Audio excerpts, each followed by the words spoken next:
Hey, sister. There's 50 grand in this case. Could you tell him that? Mr. Gentry's very busy. You'll have to take your turn with the rest. Good morning, Mr. McClintock. Say, my appointment is at 9 o'clock. It's 1/2 now. I've got some very important engagements. Mr. Gentry will see you as soon as he possibly can. Mr. Gentry, hadn't you better see Mr. McClintock? He's breathing hard. Mr. Moran seems to be quite anxious to give you $50,000. Madam's dog is getting nervous, and you've got to be in court in half an hour. Fascinating. Those insects. The so-called human race. They don't look like porch climbers, murderers, and wife-beaters from here. You wouldn't think those harmless-looking little doodle bugs were full of greed and lust and all the 7 deadly sins. Now, I often wonder, Miss Keeley, why people go on living. Intelligent people, I mean. Shall I send out for some bicarbonate of soda? You haven't much time for moods this morning. You've got to be in court, you know. I don't want to go to court. Now stop it. You'd like it, wouldn't you, if they sent that nice Mr. York to the electric chair simply because you had a little stomachache at the wrong time? I wish, Miss Keeley, you'd stop referring to my philosophical flights as stomachaches. As for that nice Mr. York, the electric chair is much too good for him. I don't know why I took the case, except it was so completely hopeless. Mr. Gentry, you've got to make your closing speech to the jury this morning. Always saving somebody's life. So abominably clever at solving other people's troubles. So half-witted when it comes to my own. What's the matter? Carmen Brown, Carmen Brown. I thought so. Of course, what I don't understand, Mr. Gentry, is... Well, never mind. Go ahead, say it. Why don't you just tell her that you don't love her anymore and get it over with? I called on Miss Brown last night with that happy notion in mind. And ended up in such an epidemic of kisses, vows, promises. It's discouraging. You know, leaving a woman, Miss Keeley, is a long and desperate process, like wrestling with a piece of flypaper in a high wind. The trouble is, you're too nice. Thank you, Miss Keeley. But fortunately for yourself, I've never been in love with you. So you've only seen my best side. In love, I am a monster. You don't expect me to believe that. I begin where sensible men leave off. Hand-holding and what goes with it doesn't seem to be enough. I have to pull them apart and see what makes them tick. Overwhelm them with attentions, absorb them. With the result that when I show signs of leaving some little thing, she acts like 65 wives. Why can't I find some interest other than women? Something normal, like poker or running for Congress. Then I'd never be in trouble. Well, I certainly wouldn't worry about Miss Brown. She's no little Bo Peep, from what I gather. Miss Keeley. After all, you took her away from Mr. White. Well, it seemed like a good idea at the time. And I'm sure she loved him just as much as she pretends she loves you. What is it? Miss Brown is here. Why didn't you answer? Tell her to come in. That's what you should think about when you call on her. That's not a bad idea. What? Eddie White. Eddie White. Hello, darling. Oh, hello. What are you doing up and around at this hour and in my office? Don't be late for court, Mr. Gentry. You forgot something last night. What? Your lucky piece. That old Mexican peso. You're going to need it today. Well, you didn't have to get up and come tearing all the way downtown just for that. You know you would have lost the whole case without it. Probably been run over, too. I gave you that to keep, not to leave around on couches. You're a superstitious little savage. Now, you run right back home and finish sleeping, my dear. Oh, I hate you when you call me my dear. My legal side is entirely without passion. And, darling, I am very late. Don't you love me this morning? Yes. Order, please.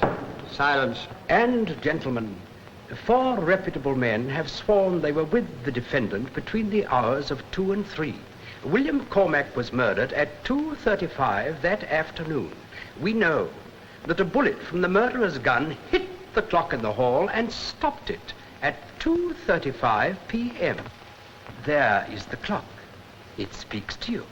It says, William Cormac was murdered at 2:35. Who put that bullet there? Why wasn't it discovered by the police until after Mr. Gentry was retained in this case? A fair question. You gentlemen saw the police lieutenant who searched the apartment, that pearl among detectives, Mr. Lieutenant Norton. You may remember that when I put him on the stand, he didn't know what day of the week it was. And as for his powers of observation, I closed my coat and asked him to tell you what color necktie I was wearing. Listen, you partner, Your Honor. Are you going to allow the state's witnesses to be ridiculed in this manner? An innocent man's life depends on whether the state's witnesses are credible or not, Mr. District Attorney. Make your points in your rebuttal, Mr. O'Brien. That clock was the only witness to the crime. A gentleman. If the criminal negligence of the police had not been exposed by the discovery of that bullet hole, an innocent man might have been sent to the electric chair. Who can say that Providence does not watch over the innocent? I am allowed 20 minutes more. I could bore you with a ranting resume of the state's preposterous case, but I am unwilling to deprive you of a rare intellectual treat, Mr. O'Brien's closing speech. That is sure to be a performance you would pay money to see in a theater. A little lacking in logic, possibly somewhat shaky on fact, but melodrama, oh boy. And while he shakes his fist and pulls his hair and calls on you in that dramatic voice of his, the state demands that you deal out death to this ruthless murderer, this monstrous being. Your Honor, what kind of a farce is this? If learned counsel for the prosecution uses that tone of voice, why can't I? Gentlemen, while the state demands that you send this devoted father and husband to the electric chair to burn, I ask you to do only one thing. Keep your eyes on that clock.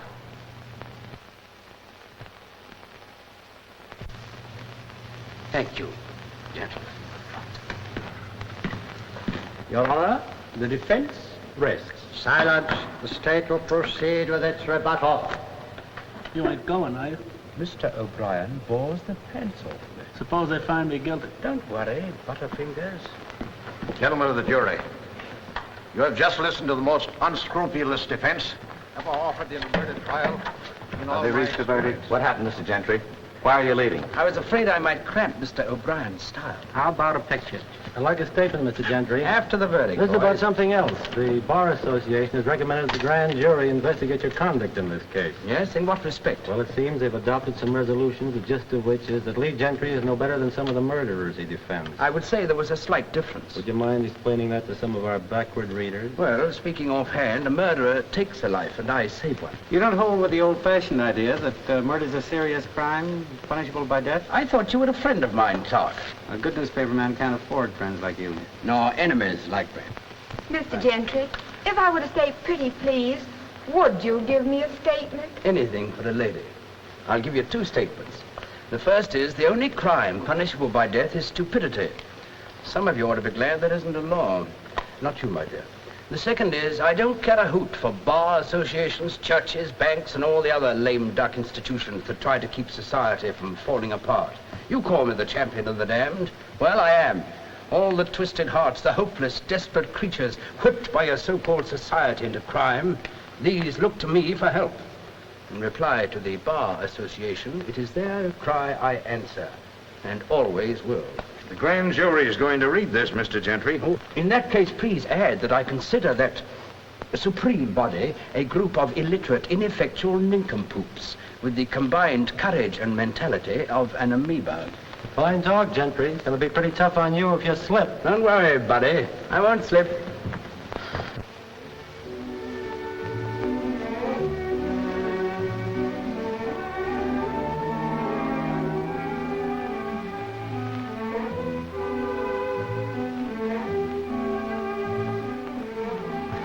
Sorry I'm late, Kitty. I cut my hour to the jury to 10 minutes. All for you, dearest. Order for me, Emil. Something light and a double martini. What about you, darling? What's the matter, sweet? Headache? That's very becoming. New powder, darker shade, isn't it? Waiter, the flowers. Coming, Mr. Gentry. That unfriendly look reminds me of Joe, number 8. I had a nasty time with him.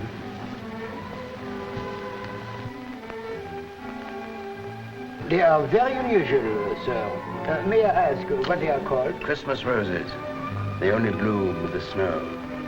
Somewhat like yourself, my dear. They go with your heart of ice and your eyes like green enamel.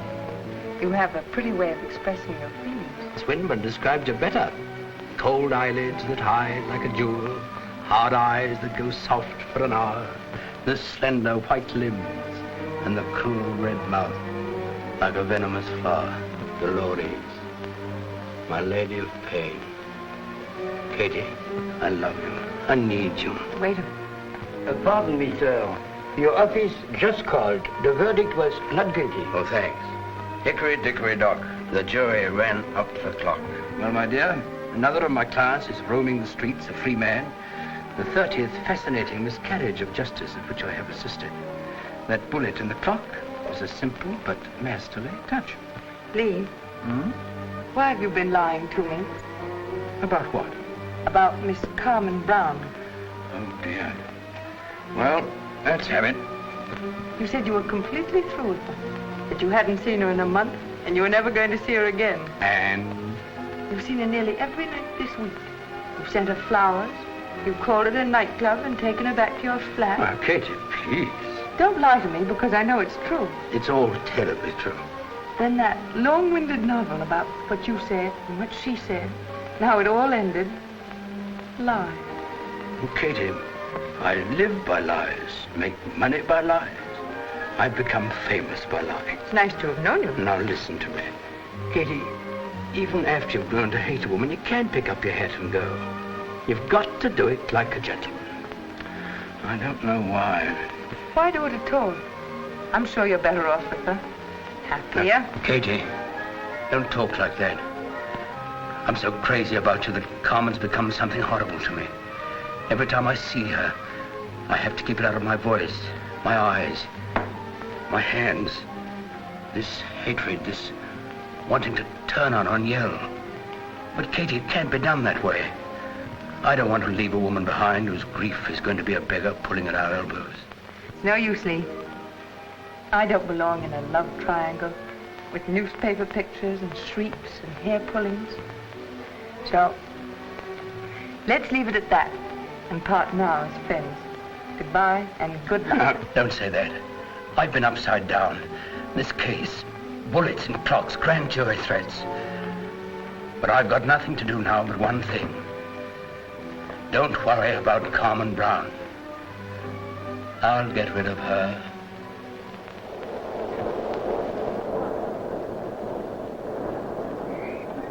Aquella casita tan blanca y bonita, qué triste que está.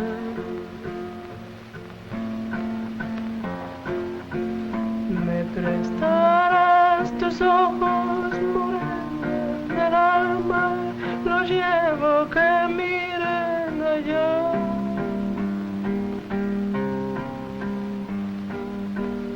La casita tan blanca y bonita, qué triste que está.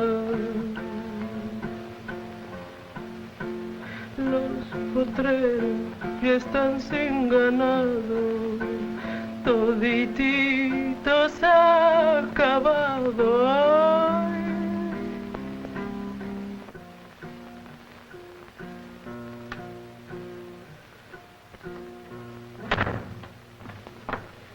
Well, you could have heard a pin drop at my exit. They're certainly sitting on their hands tonight. Listen, Monday. Those dopes don't want to see art. Only flesh. Listen, Carmen. If you want to get mad at Mr. Gentry, not me. I didn't want to go out with him. Oh, never mind. kept twittering it was something very important about you. So I consented. Carlos, váyase, por favor. Quiero hablar con ella. Muy bien, muy bien. Adiós, Ana. Adios. What else did he ask you? Well, mostly where you was Sunday night. He knows where I was Sunday night. He knows I was home. That's exactly what I told him. I said, Mr. Gentry, I wouldn't lower myself listening to your insinuations. Furthermore, I am amazed that a gentleman of your brains should stoop to being jealous like a common hoofer. He's gone crazy. Listen, Toots, between friends, is there any particular reason for Mr. Gentry's sudden attitude? I mean, have you been absent-minded once or twice with somebody else? Well, if he's going to keep on cross-examining me, I ought to know. You know me better than that. He's nagged me to a point where my brain is hanging by a thread.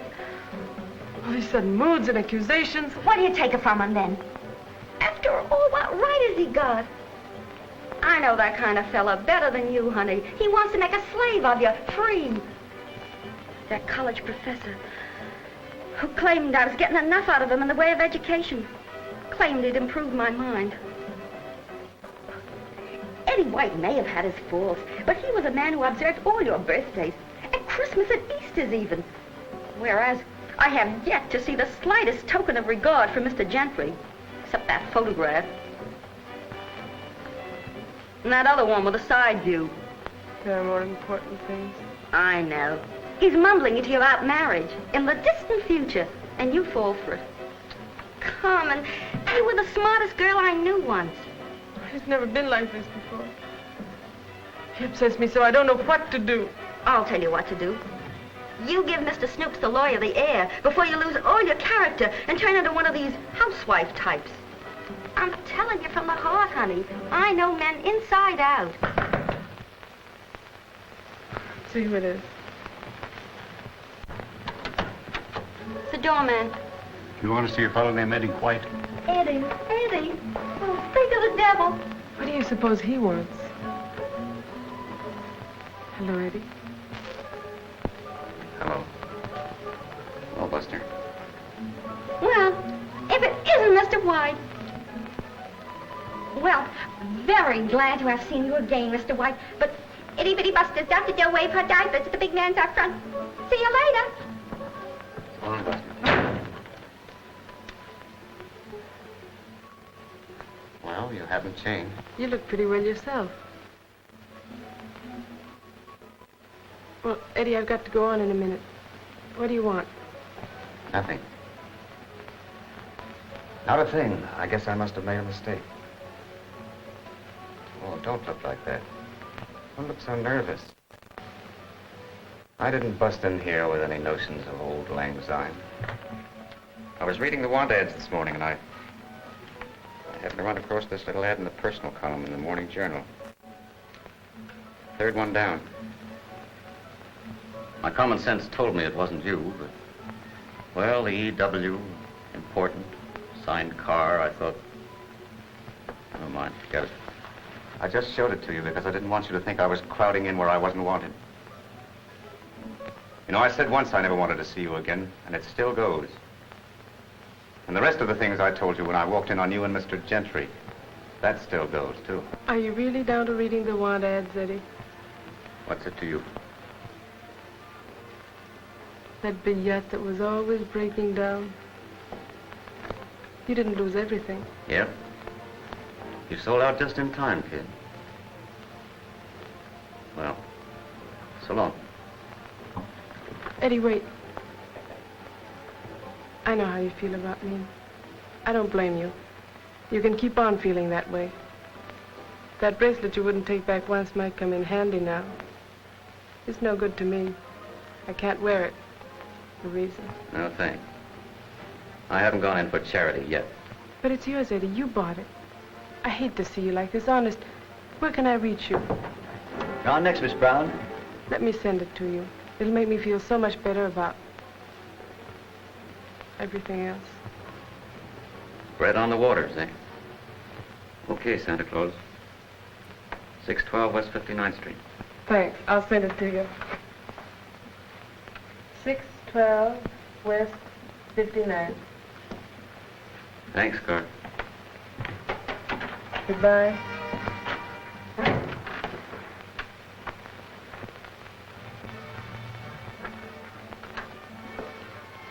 I phoned you the minute he got here. Thanks. He's in there now.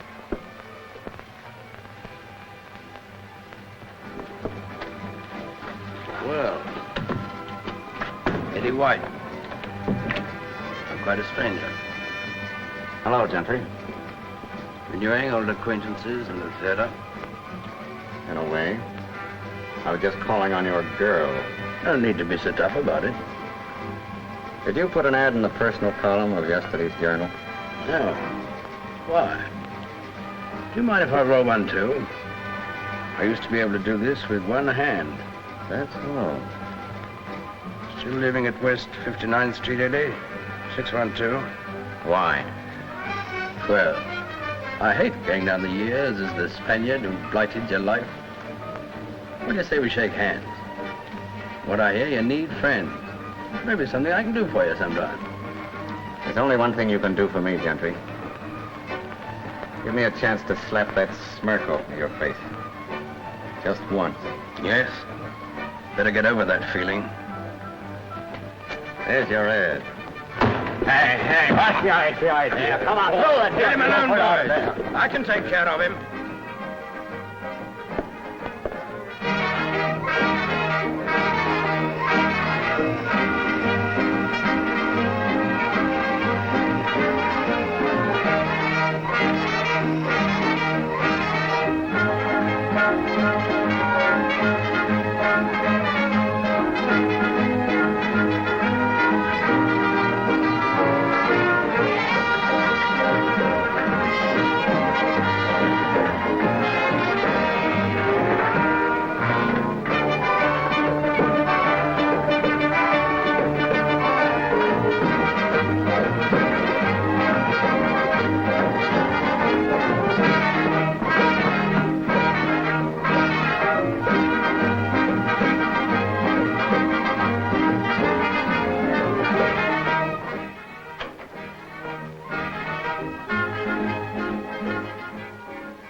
Buenas noches, muchacha.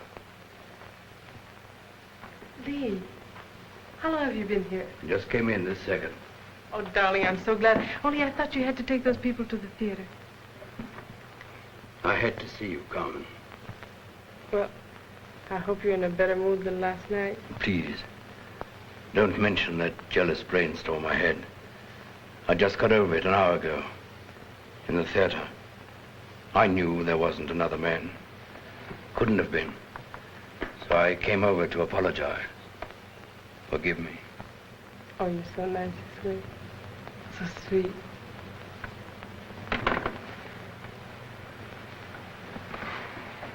No kiss? Lee, what's the matter now? Forgive me. My analytical mind again. What's it working on now? I kissed you too soon? I didn't kiss you soon enough? I turned my eyes away? Oh, you're driving me crazy. You said something a minute ago. I said something? Why did you ask how long I'd been here? I was surprised to see you. Surprised or frightened? Oh, no. We're not going to have that all over again. There's no reason. Oh, yes, there is. You forget it's my business to see through people. Their attitudes. Their acting. What am I acting about now? I don't know. Something. Whose cigarette is that? I don't know. People come in and out all the time. Still burning. Who's been here in the last 15 minutes, Carmen? Carlos? Who else? Buster. And how long has Buster been rolling her own? Lee, please don't start that. There's been nobody in here. I haven't even spoken to him. And that's what you're still driving at. Yes, that's it, exactly. Why don't you tell me the truth? It saves time. There's something on your mind. I've known it for a week. I've heard it in your voice. I've seen it in your eyes. It's there now. What are you trying to get at? The name of the lucky fellow who hangs around here while you're getting dressed, while I'm supposed to be tucked safely away in some theater. You can't insult me like that. I won't let you. Let's see. Who do I know that rolls his own cigarette? Eddie White. And I came here to apologize for my stupid suspicions.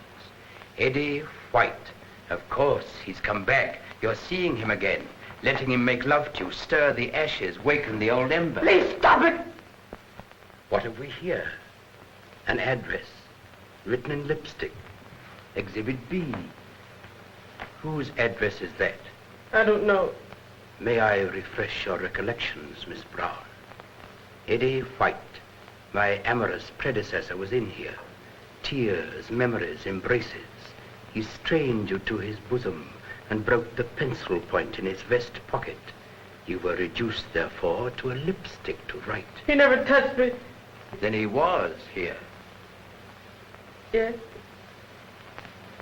Lee, I haven't set eyes on him in 2 years. He read an ad in the paper, thought that I'd put it in, that I wanted to see him. And of course you didn't. No, you've got to believe me. Why did you lie to me then? Why did you say you hadn't seen anyone, not even spoken to a man? I didn't want to tell you. You've been acting so crazy lately. And Lee, he stayed only a minute. Buster was here all the time. Ask her. I hurried him off. I swear to you, I've got no interest in Eddie White. He's dead. Dead. Your handwriting. You were afraid he'd call on you, so you thought you'd go to him. That's not true. Well, it's poetic justice. You did it to him, now you're doing it to me. Once a two-timer, always a two-timer. You can't talk to me like that. Why not, my pretty cheat? Get out of here. I'll get out.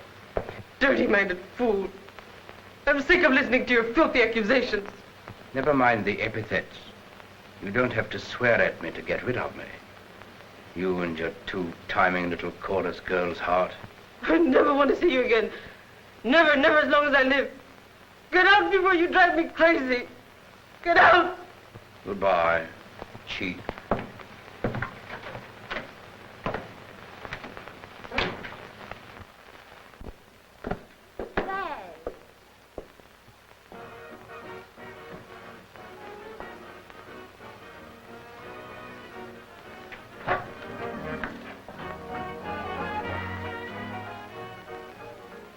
What are you crying about? Is it because Eddie White gave Mr. Gentry a sadly needed smack in the face? What? Didn't he tell you?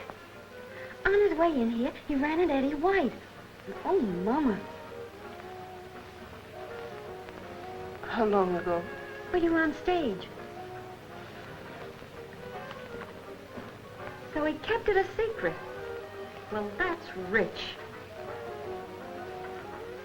He saw Eddie before he came in here. Oh, the swine. Pulling that seed. Thank you. Oh, I'll fix him.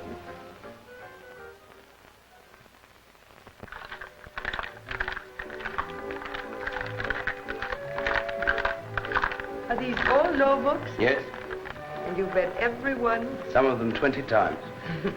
Well, I'll stick to detective stories. These are all one continual detective story. The criminal versus society. What a cast. Swindlers, scoundrels, scallywags, murderers, and their battle royal with the law. You've been quite a respect for the law, all these books. Quite the contrary. In those volumes, my dear, you will find loopholes for every crime. It's a wonder to me that anybody ever goes to jail. They wouldn't if there were more good lawyers. Like you? Yes.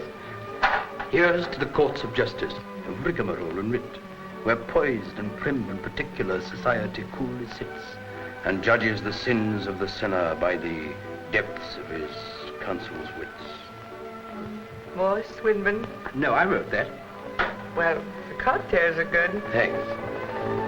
Darling, not your lady of pain. Merle, have you ever loved anybody? I'm going to Europe with you. Oh, I know. A suite on a deck, Deauville casinos, the Paris shops, with a lover thrown in as icing for the king. But did you ever feel anything with your heart? Has there ever been anybody in your life you loved who could make you happy, who could make you cry? Well, I want you to love me that way. I'm going to make you love me that way. Why that way? Because I need it. That's my soul, to be loved. Without it, I'm just part of these books, words, tricks, schemes, a walking, breathing machine for outwitting the law. So I'm a little bit like Dracula. No life in me. So I need someone else's soul. You've had that, Miss Carmen Brown. I know why. Why talk of past love? There's nobody in the world but us. We'll be on a boat tomorrow. Love me. You must love me. I do. I adore you. What is it? Sorry, sir. Your office on the telephone. I told you I wasn't in. I'm very sorry, sir. I took the liberty. They said it was most important. Be picking out the cabins, darling. I'll be right back. It's Miss Brown. She said she would kill herself. She spoke of a telegram she sent you. This must be it, sir. She sounded most desperate, sir. Get out.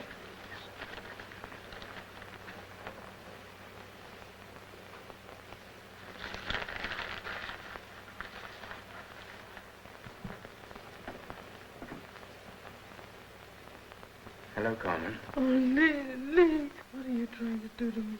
Darling. How can you humiliate me like this? Carmen. Now, wait. Telling all those people you aren't in. Carmen. Servant's office boy. Now, Carmen. I haven't slept in 3 nights. Carmen, Lee, I've got to see you. What about? I'm coming right over. Carmen, don't. I'm sick of your lies. Lee, I'm desperate. I'm in pieces. I've got to see you. And I'm coming right over. Never mind.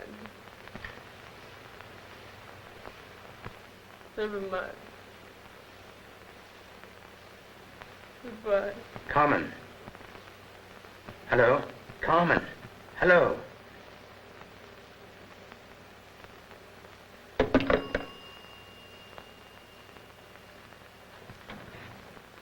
Well, that was a gentleman named McClintock. Stole $1 million from the government and wants me to keep him out of jail. I just bought you a bridal suite. Well, I suppose I'll have to find some friendly judge. Nuisance, isn't it? Do you have to go right away? The court's closed at 5. I'll drop you on the way. Do you mind? No. I've got a lot of packing to do. And tomorrow we're off on the seas of rapture for the islands of desire. Tomorrow. What's the matter? Nothing. Not wavering? No. My mind's quite made up. And your heart? My heart, too. Your gardener's working. Better have a fresh one to impress the judge.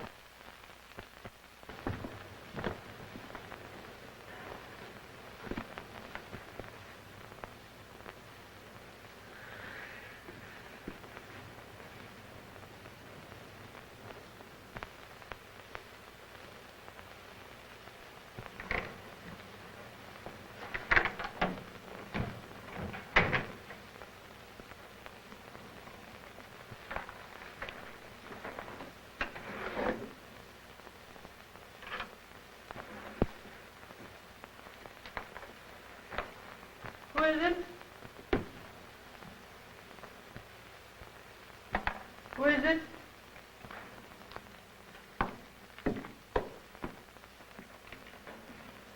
Well? I'm delighted to see you in such good health. A little too much rouge, perhaps, for to leap out of the window. Or just what was your plan?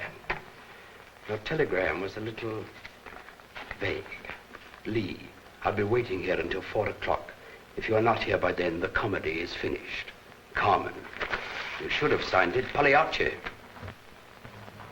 I never thought you'd stoop to threats of suicide. I thought you were too real, too proud for that. You devil. You devil! If you want me to listen to you, no hysterics. So clever, aren't you? I can't believe that anyone could be so low. I can't believe it. I can't believe it. Stop that yelling.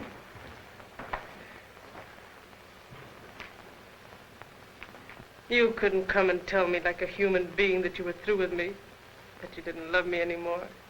No. You had to use that brilliant legal mind of yours to dirty me, working up a big case of jealousy, putting ads in the paper so you could catch Eddie White in my dressing room. Oh, how cheap. What are you talking about? What ads? Oh, I understand. I did it, not you. I lured Eddie at your side. I kept the rendezvous with him at 612 West 59. I'm the villain. Go on. You met Eddie White outside of my dressing room before you saw me. You talked with him. That's not even worth denying.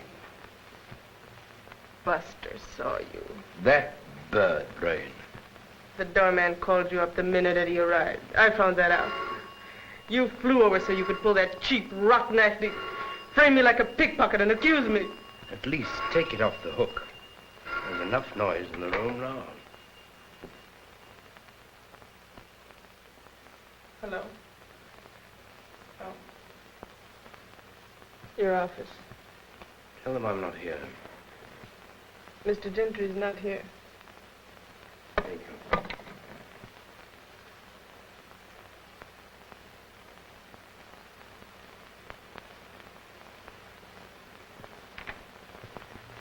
Lee. We've been in love for 2 years. It's been more than just an affair, hasn't it? It's been so sweet. Loving you wasn't enough. You wanted me to adore you, to be your soul. I was. I am. You can't leave me now, Lee. Tell me the truth. There's nothing to tell. Oh, yes, there is. You wouldn't have tried to hurt me like this unless there was some reason. You're too nice for me. Oh, now, please, Carmen, let's not torture each other. Lee, tell me about her. Who? If you told me about her, I'd have a chance. Give me that chance. Nobody, I tell you. Now, stop it, Carmen. You've been lunching with her at the Royal Hotel. The orchestra leader plays her afternoons. He saw you. He's a liar. Cheap little blonde. Empty as a paper bag. All she wants is what you've got, not you. Lee, you can't love a woman like that, not you. What are you talking about? Katie Costello. I'm not going to listen to any more. You're going to hurt the Royal Hotel. Well, go on. Go to her. I'm going too. You're not going near her. You're in love with her. Yes. I'm telling you my right name finally. I love her. I love her. And I'm leaving you. I don't want to live. I want to die. They'll fix you for it. They'll find me dead and fix you. I loved you. I was good. You fooled me. You fooled me. You're not going to do anything, do you understand? Now, don't behave like an imbecile. I've got it, and I'm going to keep it.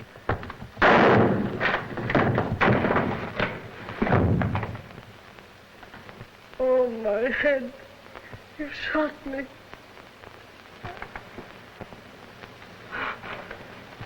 Go to her. She's waiting for you. You won't love her so much. Carmen. Miss Brown? You want me to clean your place now, Miss Brown? No. Back. Carmen.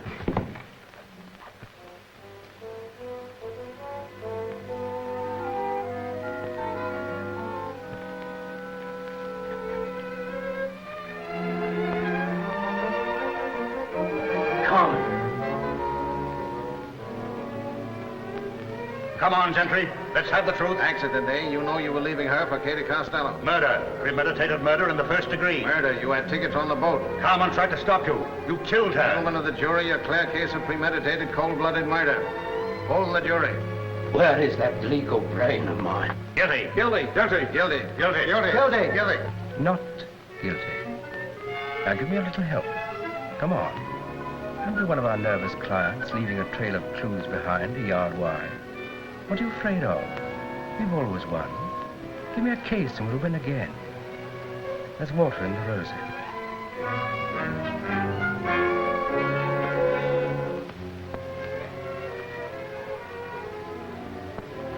You gave Carmen that little plaything.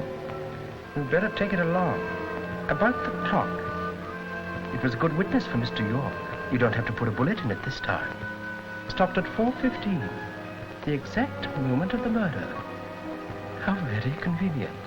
Since your office called at 4:10 and Carmen said you were not here. Better answer. Someone may have heard the shot and reported it downstairs. Change your voice. Hello? Who is this calling, please? Buster? This is just a friend. No, she's busy. I'll tell her you called. Miss Buster Malloy. Goodbye. So much the better. Now we have proof there was a stranger here. The gardenia. Katie said it might impress the judge. There's no time for sentiment, old boy. Aren't you forgetting something? There's a little piece of paper on that table. A telegram sent you at 2:07 this afternoon. How easy mistakes are made. That might have sent you smack to the chair.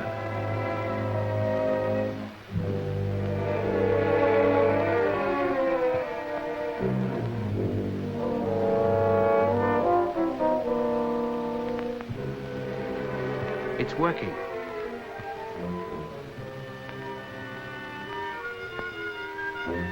Press the button. Get the elevator boy out of the lobby. Now down the stairs.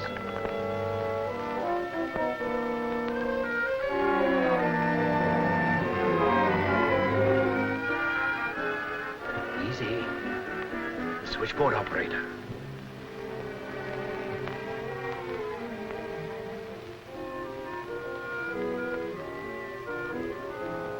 We'll have to wait till somebody rings.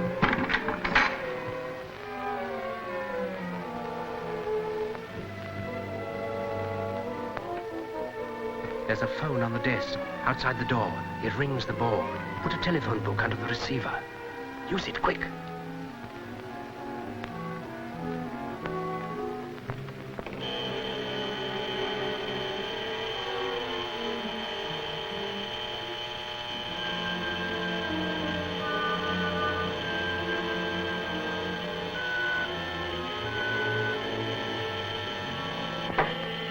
Now we face unseen dangers, the unpredictable witness, the aimless human stray in the window on the street who saw the defendant leave the scene of the crime.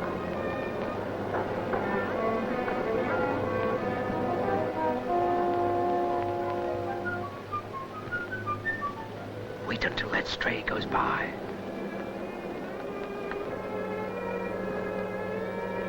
Now let's see where we were between 3 o'clock and 4:15.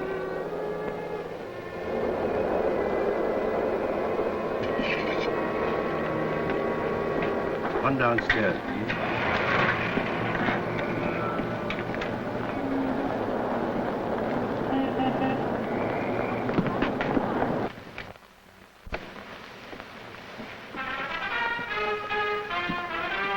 Usher. Please wait in line. Usher, I've lost a pair of gloves. Where were you sitting? That lady's taking my place now. Thank you. I'm sorry to disturb you, but I left a pair of gloves behind. Oh, they don't seem to be here. Thank you. Thank you. Where's the lost and found department? On your right. Thank you. I'm sorry to make such a fuss about a pair of gloves. but I just bought them. If they turn up, we'll keep them for you. What's the name, please? Lee Gentry. Lee Gentry. You won't have to call. I'll send them over to your office. How'd you like the picture, Mr. Gentry? Very interesting. 4:30. Is it that late? That's quite an efficient system. Goodbye. Goodbye. Thank you.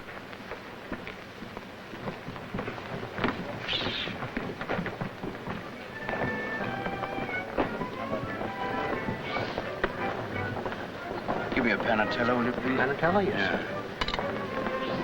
Got some matches. You bet.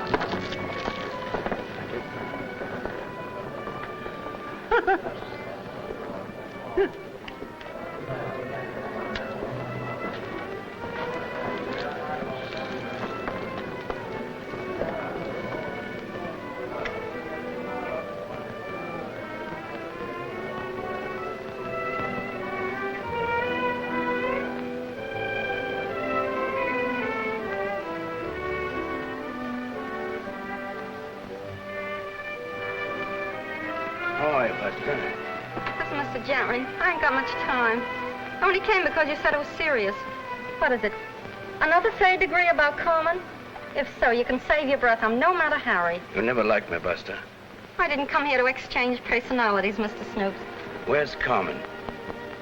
Oh, where do you suppose? No, she's not. Buster, there's something going on. Has she told you anything? No, I ain't hardly seen her this week. Well, I've been trying to get her on the telephone for 3 days. Buster, I'm desperate. I'm all in pieces. You mean she's washed up with you? Well, I'm very glad to hear it. It's about time. I wouldn't let any man make a fool out of me the way you have her. No matter how brainy he thought he was. Buster, when did you talk to her? Cole. So that's what was going on. Am I dumb? Listen, Mr. Gentry, the way you've been behaving, I got no pity for you whatsoever. Any girl with self-respect would do just what Carmen's done. Well, you say you called her. What did she say? I didn't get to talk to her. She was occupied. Well, who did you talk to? Listen, Mr. Gentry, I'm Carmen's friend, not yours. I'm desperate, I tell you. Who was it? I'll tell you who I talked to. Who? A gentleman, that's who. You're lying. So you say. A man, in her room. Take it easy, Mr. Snoops. He's probably gone by this time. What time did you call? Tell me. Right after the 4 o'clock rehearsal when he shouldn't go up. At 4:15, eh? Well, who was the man that answered the phone? Eddie White? No, it wasn't Eddie White. It was a very sweet, charming voice, unlike yours. Buster, you can help me. Don't make me laugh. My lips chapped. Goodbye.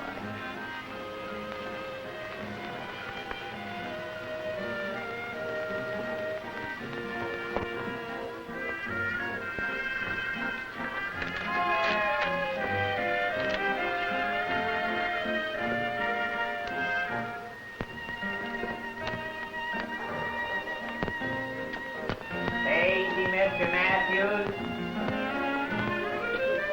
Easy, Mr. Matthews. Easy, Mr. Matthews.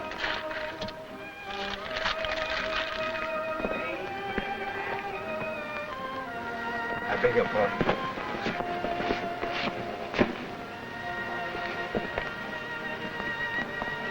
Lost something?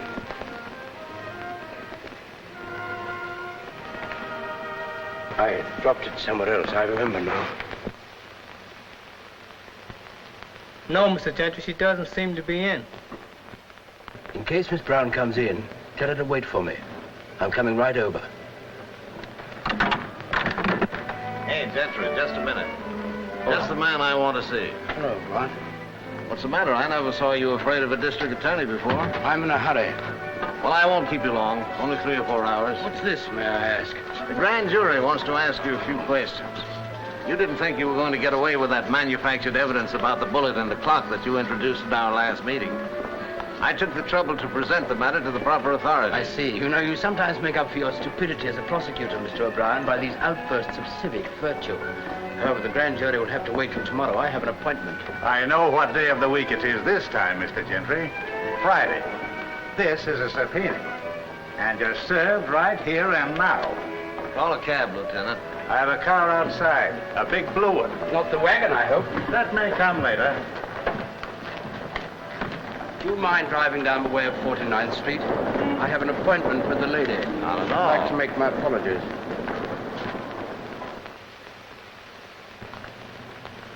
Miss Brown isn't back yet. I'll leave a note.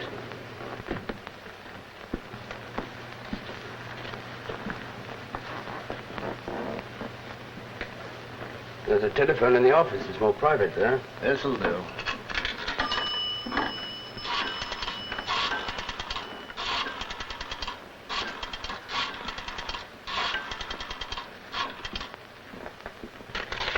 Grand jury room, please. O'Brien speaking. Oh, Franklin? O'Brien. Can you get to that Gentry matter tonight? I just located him. Yeah, okay. Be right over.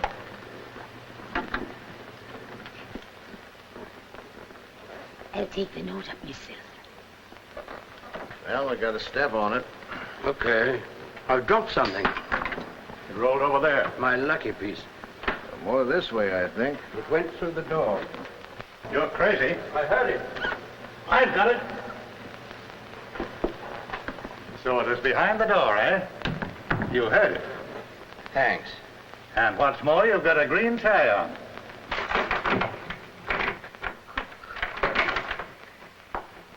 I've been unfair to you, Norton. You're a great detective.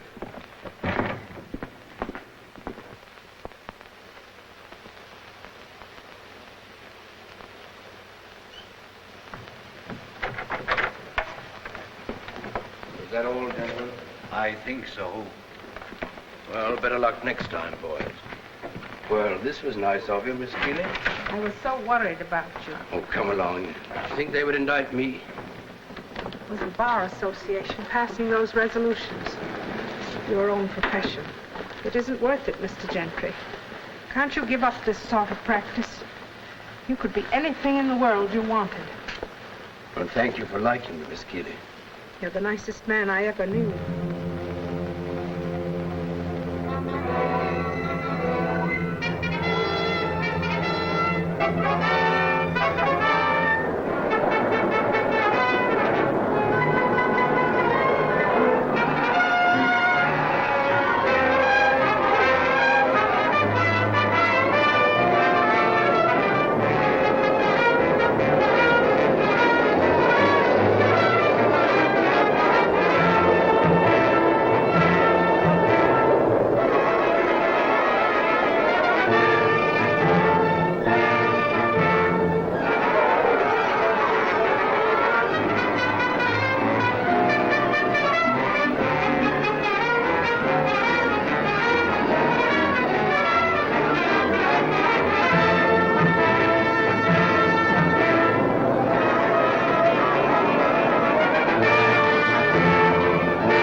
What are you staring at?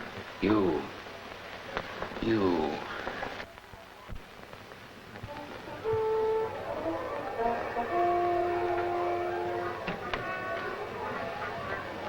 Was I lowing, darling? No, Do you like my dress?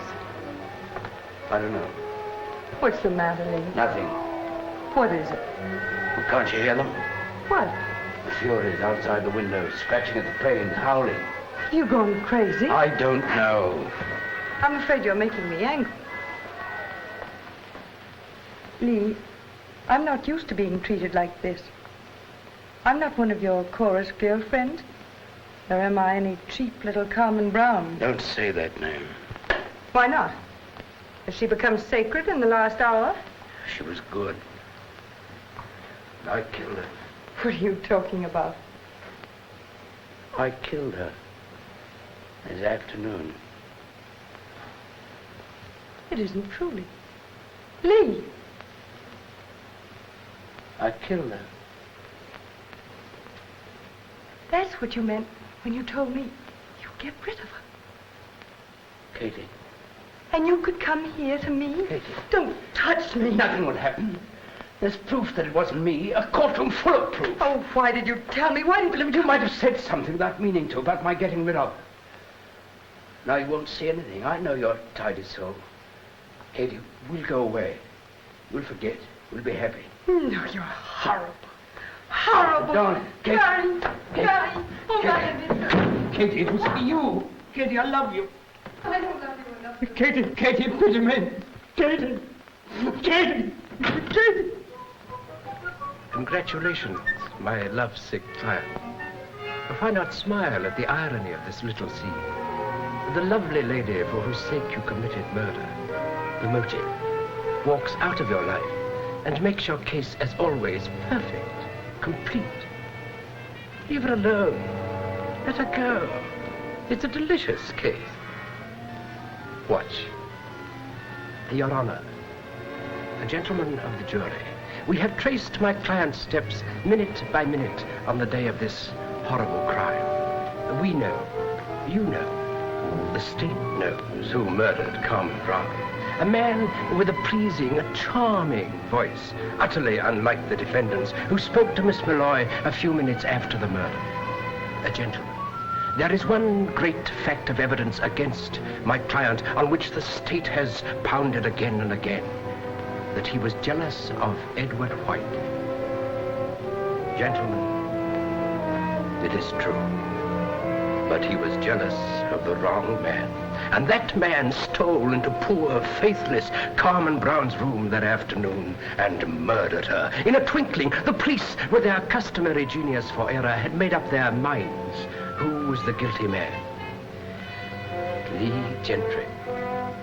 And where was this guilty man when the news that Carmen Brown lay dead came to him? Sitting in the El Bravo Cafe, his heart hungry with love, waiting for his Carmen to come out dancing that he might smile at her, win her back, whom he thought he had lost to Edward White. Waiting. Waiting. Only hurry.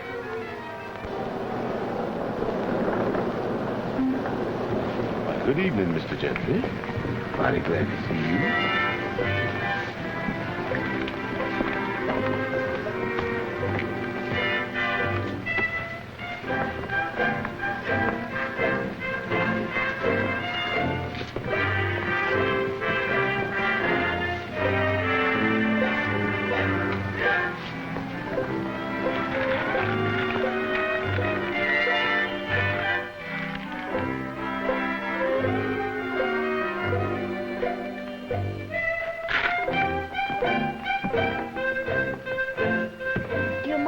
Half an inch, if you please. All right.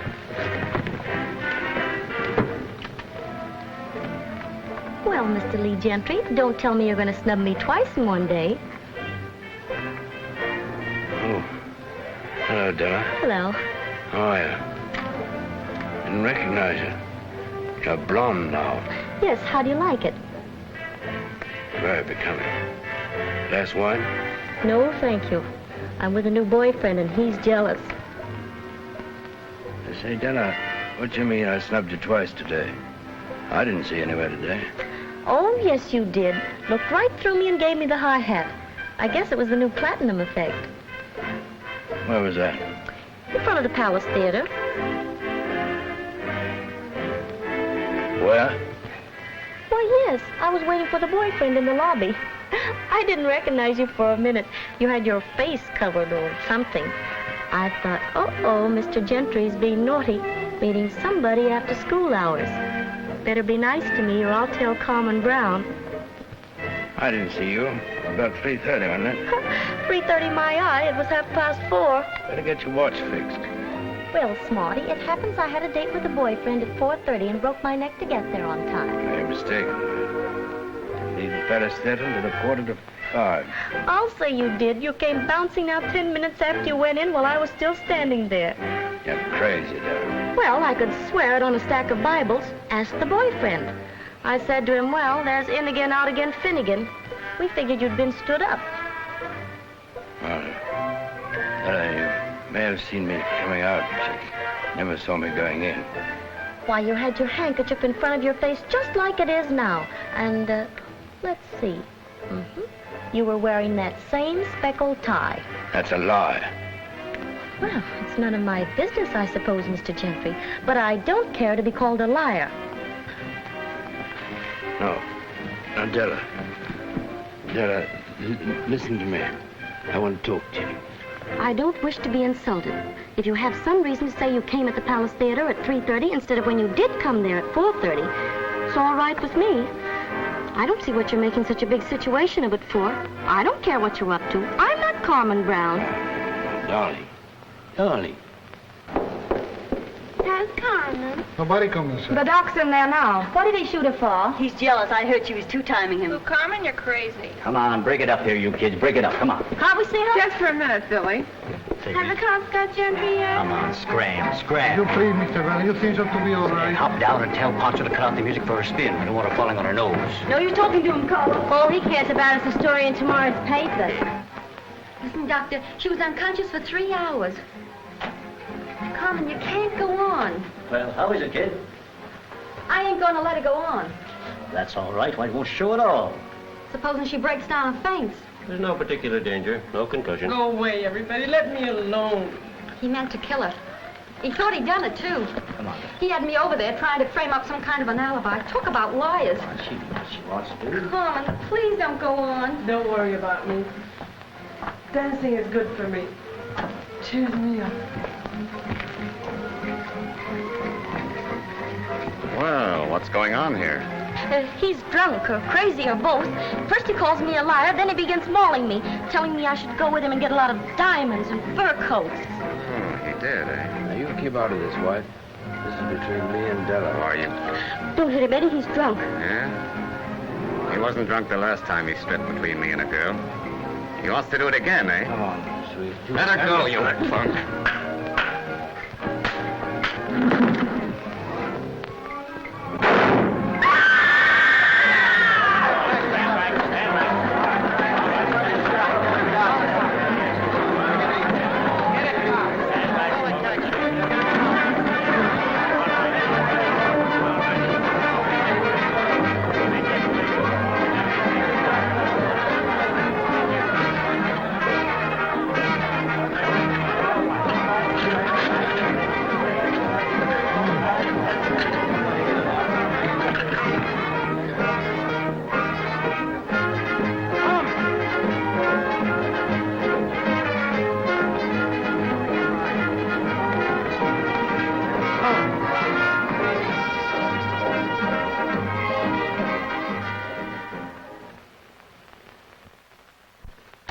Lieutenant, get him to pose. Who does he think he is? Take the handkerchief away, Gentry. You didn't used to be so bashful. Come on, you used to like posing. I'll lose my job if I don't get a picture.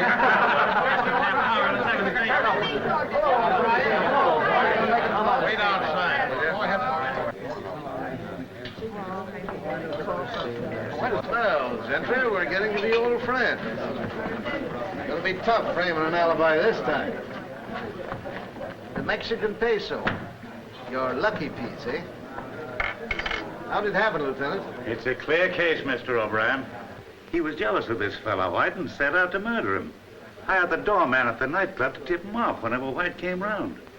He threatened White's life a week ago in front of 3 witnesses. Nearly murdered this Carmen Brown this afternoon in the car of White. Tracked him to a movie house and missed him. Then he laid for him at the cafe instead. Pure jealousy. Not much left for your office to do, I'm afraid. Premeditated murder in the first degree with 1,000 witnesses. Listen, Lieutenant, listen. We're going to press him a half hour. I'll give him a statement, Mark. What are you waiting for? There's the gun. What have you got left? Listen to them laugh. That's the way they all laugh. Come on. Come on. You lived high over the heads of the crowd. They hated you because you sneered at fools and loved you because you were a champion. Now, they'll only laugh. What's the use of living on, a fool, a clown, in ways dark? Life, so sweet. Love, so bright. Say goodbye, though no one hear you. They'll say Lee Gentry was a coward, but we know better. Shh. Stop trembling. It won't hurt. Not as much as the chair. I'm the one that counts. I'm your brain. I'm your God. I give the orders. I say die. You had the courage once. Where is it gone? That's too easy, Gentry. Besides, the state will be only too glad to do it for you. Coward! Coward!